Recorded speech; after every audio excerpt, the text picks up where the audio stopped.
નમસ્કાર મિત્રો, વિડીયોમાં તમારું સ્વાગત છે। તો મિત્રો તમને જણાવી દઈએ કે સાબરકાંઠા જિલ્લાના મજરા ગામે ગઈકાલે રાત્રે ધાર્મિક કાર્યક્રમ અને મંદિરના વહીવટી તકરારમાં બે જૂથ વચ્ચે હિંસક જૂથ અથડામણ થઈ હોવાના સમાચાર સામે આવ્યા છે।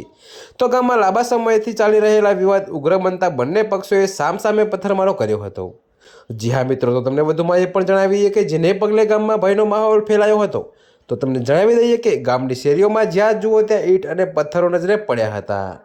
જી હા મિત્રો, તો તમને વધુમાં એ પણ જણાવીએ કે હિંસક અથડામણ દરમિયાન ટોળાએ ગામમાં રહેલા અનેક વાહનોમાં તોડફોડ કરી હતી અને આગ ચાંપી દીધી હતી। તો પ્રાપ્ત માહિતી મુજબ આ અથડામણમાં 6 ટેમ્પો, 3 ટ્રેક્ટર અને 10થી વધુ બાઇક અને કારમાં નુકસાન પહોંચ્યું છે। જો કે મિત્રો, આ ઉપરાંત કેટલાક ઘરોમાં બારી બારણાના કાચમાં પણ તોડફોડ કરવામાં આવી છે। જો કે મિત્રો, આ જૂથ અથડામણમાં અંદાજે 8 થી 10 જેટલા લોકોને ઈજા પહોંચી હોવાનું પોલીસે જણાવ્યું છે।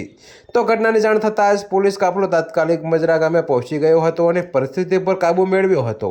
તો હાલમાં ગામમાં કોઈ અનિચ્છનીય ઘટના ના બને તે માટે લોખંડી પોલીસ બંદોબસ્ત ગોઠવી દેવામાં આવ્યો છે। તો મિત્રો, અત્યારે હાલ માટે આટલો જ। મળીશું નવી અપડેટ સાથે। અને જો તમને મારા વિડીયો પસંદ આવતા હોય તો વિડીયોને લાઇક, કોમેન્ટ, શેર અને અમારી ચેનલને સબસ્ક્રાઈબ કરવાનું ભૂલતા નહીં મિત્રો।